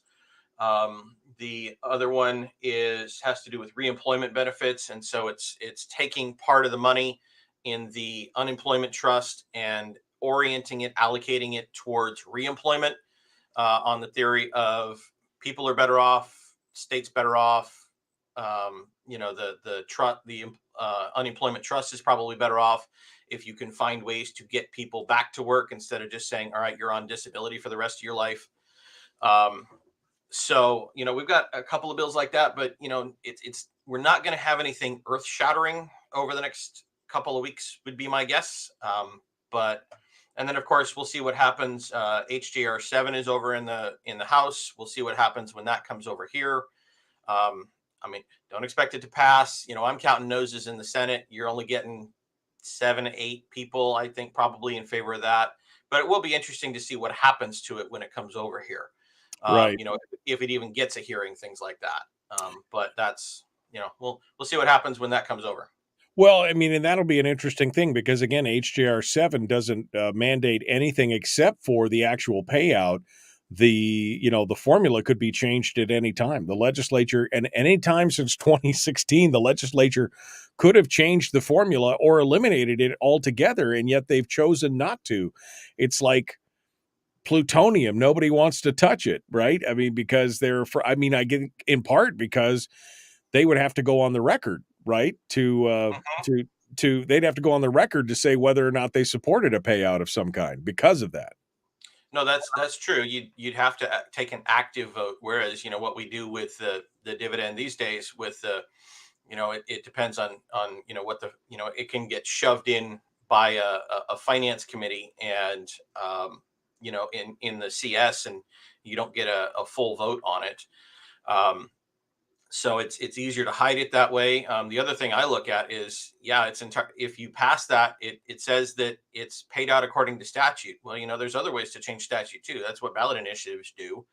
And so it's entirely possible if the legislature changes it, then the people can run either a referendum to stop a change or an initiative to change it to something else. Right. And I think some people are probably afraid of those possibilities as well. Yeah, absolutely. All right, Robb Myers is our guest. When we return, we're going to be talking about a couple different bills, SB 227, about capital budget reform, the SB 158, the school bond debt, SB 157, the Sunrise Boards, occupational licensing. It's my favorite thing to talk about. Those are all things that we're going to be chatting about when we get back. Robb Myers, our guest, The Michael Duke Show. Common sense, liberty-based, free-thinking radio. Back with more after this.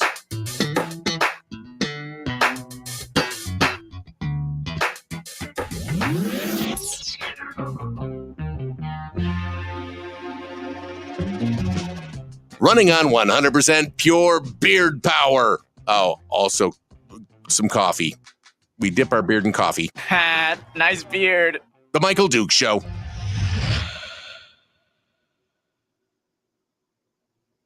Okay, we're in the break right now. Robb Myers is our guest. So Julie says, so I'm guessing they're still going to steal our PFDs again? Yes, I think that's probably correct. I think that like I said, just looking at the numbers right now, I think probably by 2028, They'll be, I mean, Robb said, you said the end of the decade. I'm thinking it'll be sooner. They'll be looking for more money from us sooner. The dividend will be gone in a couple of years, which would make it 26. And then by 28, I'm sure they'll be saying things like, free rides die hard. You Alaskans should pay your fair share. You've been getting a free ride for way too long. You just need to pay. I think we'll be having those discussions in 28 is my guess right now. But who knows? Maybe the world will end between here and there. We have no idea what's going on. All right. I want to talk about, you had a speech on, that you put up, you posted it on the Common Sense Corps over the weekend. And I started to watch it, I'll be honest with you, but I did not finish it. I got way late on something else. It's the weekend, man. But you were talking about economic problems. You want to give us a primer here on it before we jump back onto the air? Yeah. So what I've been doing, I read this interesting book over the interim. A little bit dry, is kind of academic, but it was a bunch of economists talking about places that have their economies based on natural resources, and especially when the state ends up owning most of those natural resources. And doesn't mention Alaska at all whatsoever, but very interesting, some of the things that it's talking about in there. And so I've been pulling little excerpts out of that book each week and talking about them on the floor. And so the one that I pulled out this week was talking about how it really tends to kind of create these elites. You end up with an economic elite that is making the money off of the natural resource. You've got, a few well-paid jobs. You have the owners of the company that is extracting the resources, while the rest of the economy tanks or sits stagnant. Then you got the political elite. They get all the money off of the natural resource from the taxes and the royalties, and it creates an elite there because you end up giving them so much money that they get a lot of power over the economy. And this is what's going on in Alaska, and it really undermines your political system. It undermines the social network, because it really reorients how people think. It doesn't, people aren't thinking about, oh, okay, I need to maintain a good relationship with my neighbors. I need to provide a good service, a good benefit to my neighbors in terms of economics. It's about how do I get that money out of the state? How do I get that really good job that, we don't have a whole lot of out of the natural resource sector? In our case, it's oil, but in other countries, it's other things, but they follow the same pattern. And that's what I was getting at with that speech. Wasn't a long one. It was 3 minutes or something like that. But I've been doing this about once a week to try to get people thinking, because over in the Senate, nobody is talking about these things. And so it's like, well, if you're not going to talk about it in committee, you're not going to talk about them in bills, then I'm going to talk about it on the floor, because these are ideas that we have to broach. Otherwise, we're going to hit that brick wall and not even realize the direction we're heading. I'm trying to warn everybody, as to borrow your phrase, bridge is out, it's coming. We need to talk about it before we get there, instead of just throwing more coal in the firebox there. Right. No, exactly. And again, looking at, geostates that have developed this resource-driven economy, and we've seen exactly how well that's gone. They create programs for everybody. Nobody has to pitch in. It becomes this self-licking ice cream cone of eventually of dependency and failure. I mean, Venezuela is a prime example of something like that. Correct. And I mean, if you looked at Alaska, if we were a country instead of a state, and getting big injections of money from outside, from the federal government and things like that, we would be Venezuela right now. What is saving us is federal spending and a couple of other things along those lines. The fact that we don't, for example, control our own currency, because that's one thing that tends to happen, is you tend to devalue the currency. If we were a country right now, we would be a failing country. And if we don't talk about those things, we're going to end up in that direction anyway. Yeah, no, I agree. It's troubling, and it seems like that there's just people in the legislature that don't want to acknowledge the problems. I mean, we keep going on and harping over and over and over again about the disconnect between the public and the private economy. But it is incredibly important for a healthy economy to have both of those things working in sync, working together. And when they're not, when they're disjointed like we have here, where it doesn't matter it doesn't matter what the effect is on one or the other, that could create some serious issues. And we're reaping that right now, and we're going to continue to reap what we're sowing in the long run. All right. We are coming up here on the final segment of the show. Robb Myers is our guest. Please like and share, like and follow, ring the bell, do all that stuff. Here we go. The Michael Duke Show, Common Sense Radio.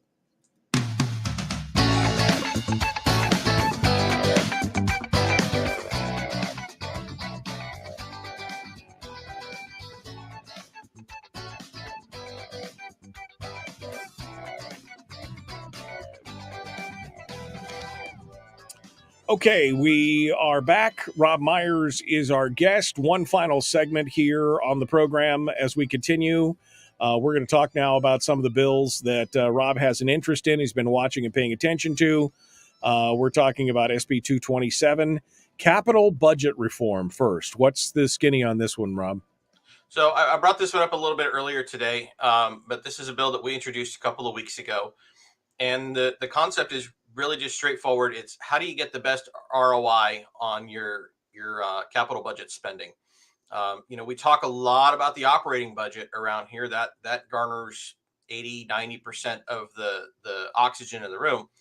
But the capital budget is, couple billion a year too. A lot of that's federal, but you're still talking $300, $400, $500 million from the state most years. On the capital budget side. And the question is, how do we get the best return on our investment there? And so the 227 that I'm running, it would put together a group inside of the OMB to take each of these capital projects and score them numerically and say, all right, which ones are going to get the best return here? And it would score them on some different categories, such as public safety, is this going to reduce car crashes, for example? On economic development, is this going to help us develop a specific project?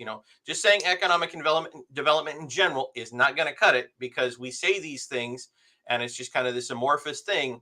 But if you're going to talk about economic development with a particular project, you need to point at a particular thing that it's going to fix. Talk about future maintenance costs, because that's a problem that we're running into with the deferred maintenance around here. Is, we had this huge building boom back in the late 70s, early 80s, and we didn't budget for the maintenance costs down the line. And now what we're running into is a huge maintenance backlog. And I think you and I were talking about this a while ago, that it's really easy. It's easy for a politician to go do a ribbon cutting at a new school, as one example. It's really hard to do a ribbon cutting on fixing the HVAC in that school 30 years later. Right, exactly. Not nearly as sexy and rewarding for the politicians at that point. Yeah, not so much. So, when your capital budget is driven more by political considerations rather than economic or fiscal considerations, then you get yourself into a world of hurt. And so we're trying to fix it that way. Bill's not perfect, but I wanted to make sure that we got it out there this year. I want to have people start talking about it. Again, we're talking $1.5 billion, $2 billion a year that goes into that capital budget. And we ought to be talking about what gets us the best return on our investment, not what puts people to work for the next couple of summers, so that, so that it helps somebody's reelection campaign.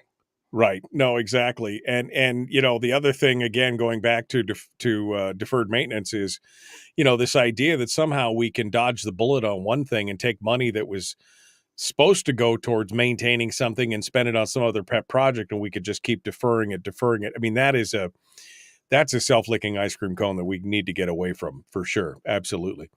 All right. Well, let's move on to the next bill, SB 158, school bond debt.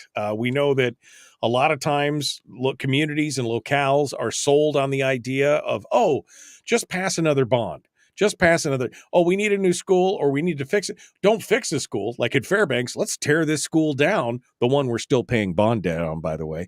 Let's tear this school down and build a new one because that makes more sense. Let's just do that because it's free money, right? The state's always going to be there. Uncle Sugar's always going to be there to pick us up. Not necessarily the case as we've seen. So what does SB 158 do? So yeah, as you mentioned, the state has not paid its share a couple of times. We saw that from about 2016 through 2021. The state wasn't paying its portion because, again, in the statute it says may, not shall, so that just kind of jacked everybody's property taxes up. At least in the Fairbanks area, that might the different municipalities might handle that a little differently a piece. I was talking to somebody from the Kenai. They said the Kenai just looked at that and they said, well, we'll just draw down our fund balance. We'll spend out of savings to pay that extra. But for me in the Fairbanks area, that jacked my property taxes about 2.5 mils, I think, off the top of my head. And we did the same thing for 2 or 3 years back in the mid 90s. We got into a fiscal crunch and we didn't pay it. And then we've also got a moratorium going on right now that says that you can issue more bond debt. That's up to the municipality, but the state isn't going to reimburse anything else. But that goes away next year. So you can start issuing that debt that is eligible for the state to reimburse. So we looked at that and we said, okay, this is not sustainable. Again, we need to make sure we're getting the best ROI.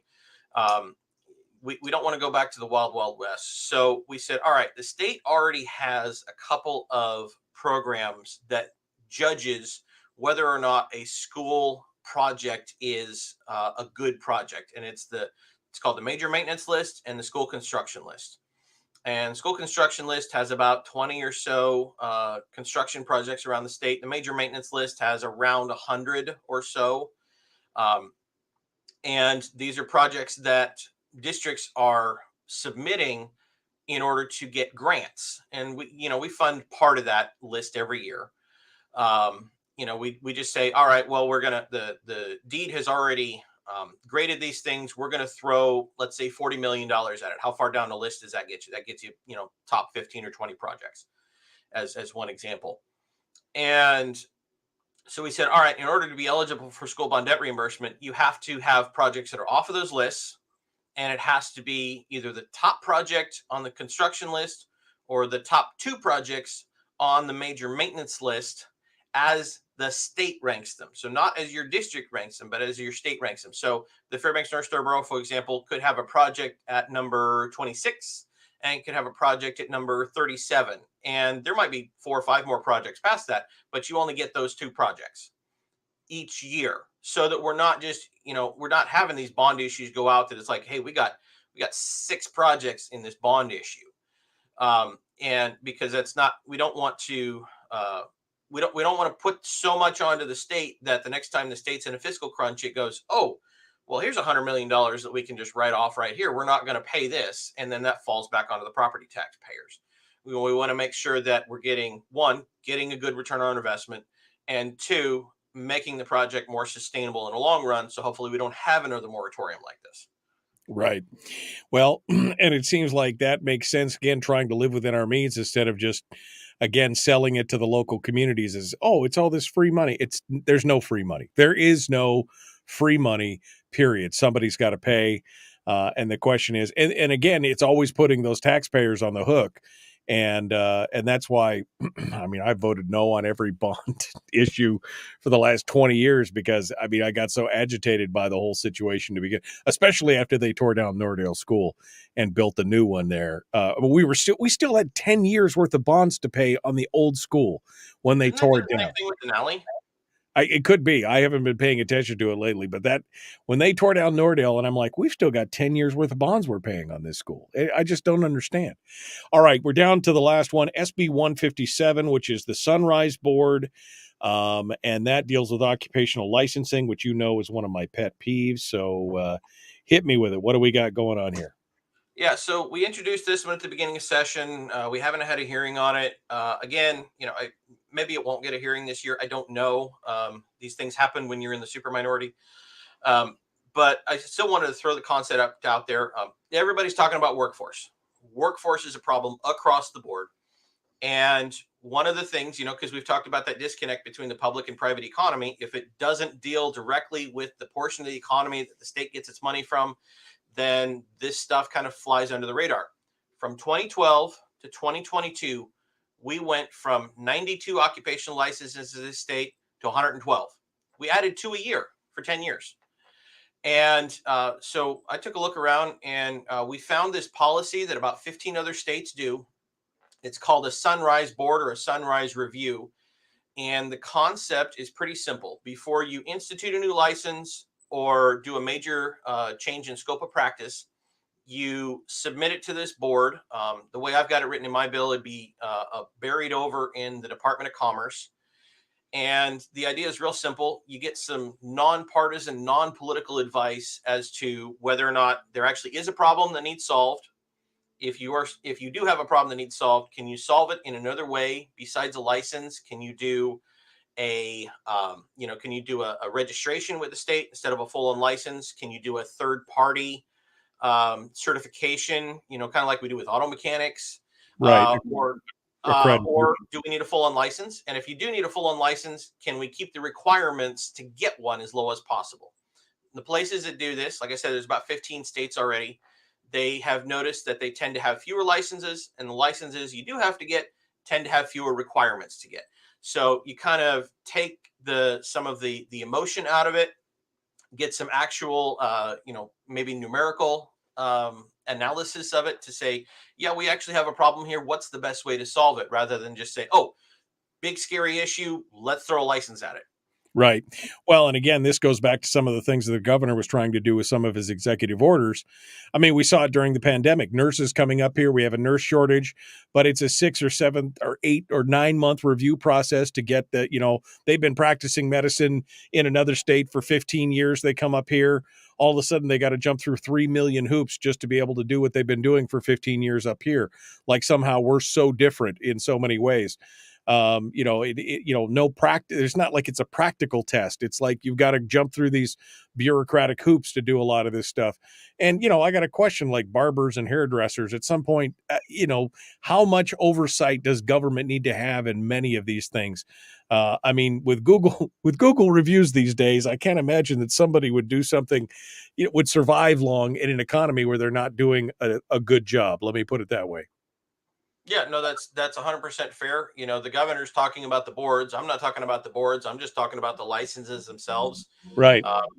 If you were able to eliminate some of the licenses, could you eliminate a board or two? Take 2 boards, merge them together, something like that. Hey, I'm all in favor of that concept. Yeah. We're not trying to address that. One step at a time here. Robb Myers, thank you so much, folks. We're out of time. Tomorrow's Tuesday. Brad Keithley, Chris Story. We got to go. The Michael Duke Show. Common Sense Radio. Be kind. Love one another. Sorry about that.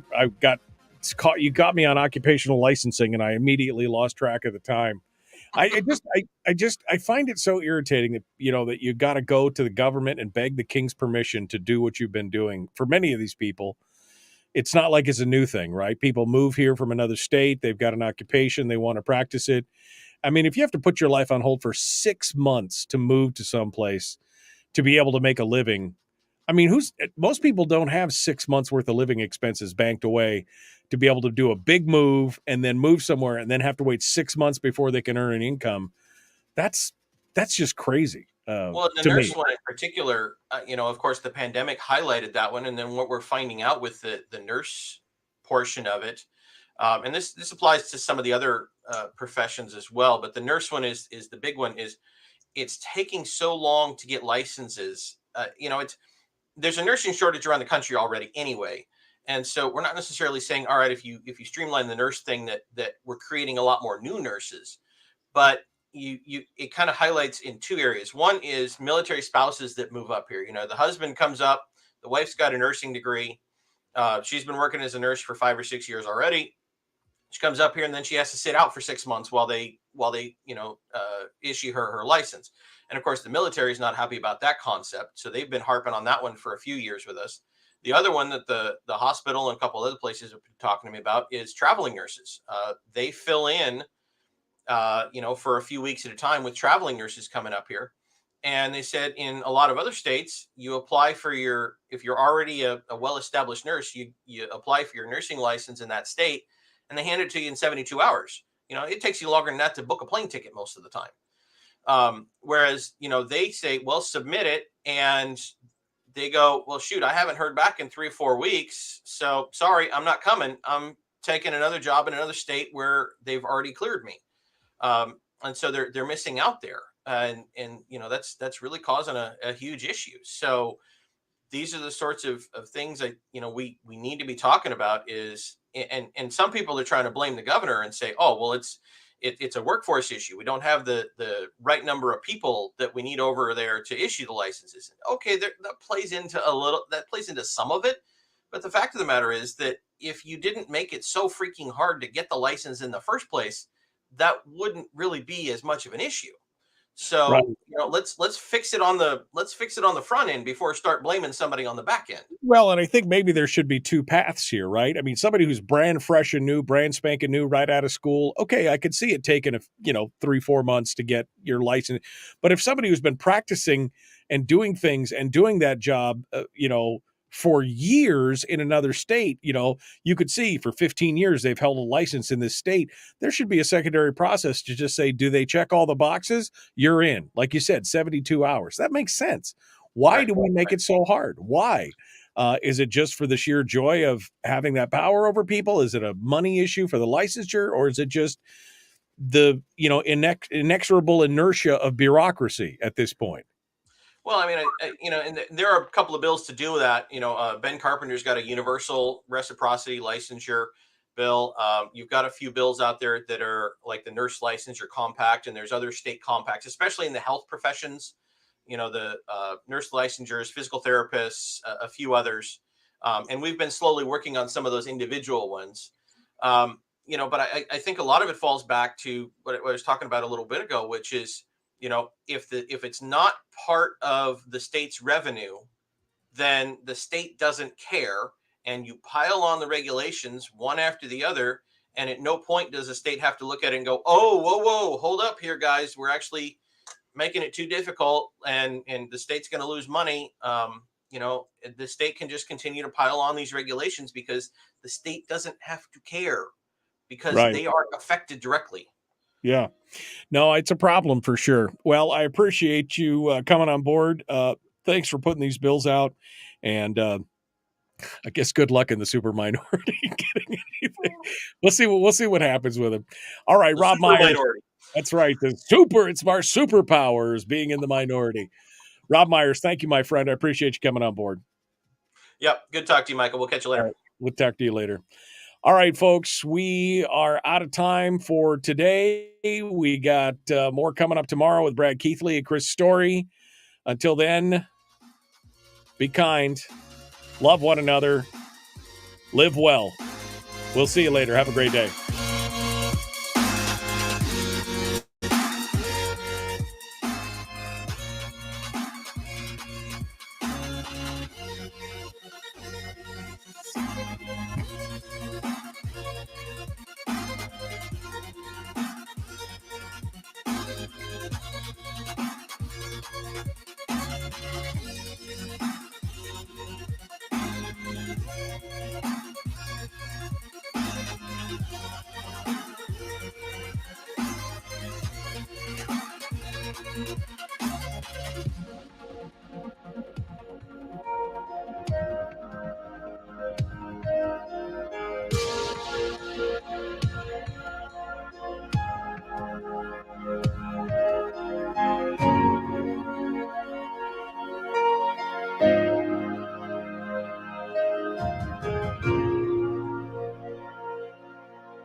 We've shed our terrestrial radio skin, and now we are slimy lizard internet people. It's the Michael Duke Show.